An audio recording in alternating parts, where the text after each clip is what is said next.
Je vous raconte l'histoire d'une grand-mère. Une grand-mère qui avait des problèmes avec son cœur. Cette pompe, chargée d'accueillir et refouler le sang au niveau du corps. En d'autres termes, son cœur n'était plus capable d'assurer un débit suffisant pour nourrir son organisme. Vous savez ce que ça fait. Vous savez que le cœur adapte son activité aux situations telles que l'effort où il augmente la fréquence pour répondre aux besoins. En cas de défaut des valves, des artères ou même du muscle cardiaque lui-même, le cœur s'adapte pour pouvoir être en phase avec le fonctionnement de notre organisme. Les valves, ce sont ces clapettes, ces portes qui recouvrent les vaisseaux afin de permettre de réguler le passage du sang. Mais ça peut entraîner à la longue des modifications physiologiques, par exemple son hypertrophie ou un épaississement des parois des ventricules. Ceci diminue ses capacités à compenser. C'est ce qui lui est arrivé. À ce stade, le cœur n'est plus capable d'assurer un débit de sang suffisant pour couvrir les besoins du corps en oxygène. La New York Heart Association a proposé une classification en 4 stades. Ces stades-là sont basés sur l'intensité des symptômes. Le stade 1, c'est le stade asymptomatique, où on a un gêne lors des efforts exceptionnels. Le stade 2, on a un gêne modéré pour des efforts importants. Le stade 3, on a un gêne ressenti lors des efforts modérés. Et la grand-mère, elle a traversé tous ces 3 stades. Mais c'est à ce stade-là, à ce 3e stade-là, qu'elle s'est décidée de consulter non un médecin, mais un guérisseur traditionnel de sa localité, faisant fi de la modernité. Malheureusement, il y avait un stade 4 qui l'attendait, où elle était attendue par un gène lors du moindre effort et même au repos. Cette maladie n'est pas faite que pour les vieillards, c'est bien sûr, mais ils sont les plus touchés. Et comme ils étaient peu nombreux dans cette localité, les cas étaient peu rencontrés et elle n'en avait donc pas l'expérience. Elle ne savait pas ce qu'elle avait. Cependant, nous ne savions toujours pas si elle présentait une insuffisance cardiaque diastolique ou une insuffisance cardiaque systolique. Ce qui fait la différence entre ces deux-là, c'est que le premier cas, c'est l'insuffisance cardiaque de remplissage.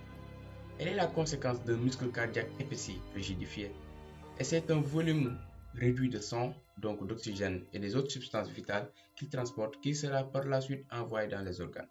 Pour être simple, la diastole c'est la période pendant laquelle le cœur se remplit de sang. La systole est la période pendant laquelle le cœur envoie le sang vers les organes. Quand le remplissage n'a pas bien été fait, l'envoi ne peut pas être bien fait. C'est ce qui arrive au cas d'insuffisance cardiaque diastolique. Elle peut aboutir à un épaississement du muscle cardiaque qui s'est heurté pendant des années à une forte pression des artères et donc a dû pousser beaucoup plus fort pour maintenir un débit constant.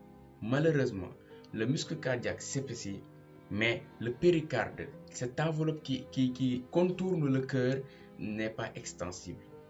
Et donc, quand le cœur s'épaissit et que le péricarde n'est pas extensible, il y a moins d'espace pour faire son travail. Un rétrécissement de la valve aortique entre le ventricule gauche de l'aorte est une autre cause de l'insuffisance cardiaque diastolique. Cette valve peut se calcifier et devenir un obstacle au libre passage du sang, obligeant ainsi le cœur à lutter beaucoup plus fort pour forcer le passage. Mais ça peut conduire à l'épaississement du muscle cardiaque et la réduction de sa puissance. Seulement, elle présentait des signes d'œdème. Qu'est-ce que l'œdème? En effet, l'insuffisance cardiaque gêne aussi le retour veineux dans le cœur droit. Elle ralentit la circulation et entraîne une accumulation du sang dans les vaisseaux. Ceci va augmenter la pression au niveau des parois de ces vaisseaux-là et provoque un passage de liquide vers les tissus et au final l'apparition des œdèmes. Ça se manifeste comment?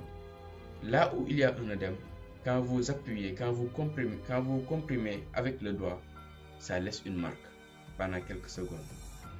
Quant à l'insuffisance cardiaque systolique, qui pourrait être son cas à elle, dans la majorité des cas, elle est ischémique. L'ischémie, c'est quand l'artère n'arrive plus à vasculariser la zone où elle doit vasculariser normalement. Mais là, l'ischémie, c'est une atteinte coronaire. Les coronaires, je vous l'ai présenté dans la vidéo passée. Les coronaires sont des artères qui sont chargées de nourrir le cœur. Lorsqu'il n'y a pas d'atteinte des coronaires, il s'agit certainement d'un affaiblissement primitif du muscle cardiaque. Et là, on parle d'une cardiomyopathie dilatée idiopathique. La dame faisait pitié. Elle était tout le temps essoufflée. D'abord, ce fut une difficulté à respirer liée à l'engorgement de sang dans les poumons. Cette difficulté-là était ressentie comme un simple inconfort respiratoire, puis un véritable essoufflement à l'effort.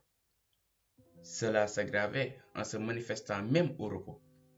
Au dernier moment de sa maladie, elle s'essoufflait même quand elle était allongée, plus encore que lorsqu'elle était assise. Faites-moi une faveur. Si vous voyez cela, allez tout de suite consulter un médecin. Sinon, appelez au 15-15 si vous êtes au Sénégal. Dû au déficit d'irrigation sanguine au niveau des muscles, qui ne reçoivent pas un apport normal en énergie, elle se plaignait aussi de fatigue. Son corps commençait à gonfler au niveau du foie, au niveau des veines du cou, au niveau des jambes, et elle s'entêtait. Elle ne voulait pas voir de médecin. Enfin, elle prenait du poids de façon importante et rapide, de l'ordre d'1 kg par jour. Ce n'est qu'environ 1 mois après qu'elle décida d'en parler à un vieil ami. Ce vieil ami-là, heureusement, ne tarda pas à la convaincre de partir voir un médecin.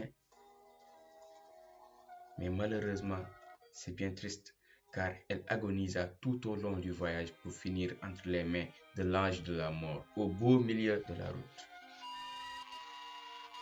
L'ensemble de ces signes nécessite de contacter immédiatement son médecin traitant ou son cardiologue. En cas de manifestation aiguë, d'essoufflement interdisant de s'allonger, il ne faut pas hésiter à appeler le SAMU au 15-15. Alors, je vous convie à une conscientisation générale. Ne commettez pas l'erreur de la vieille dame. Pensez à sauver, pensez à éviter le pire.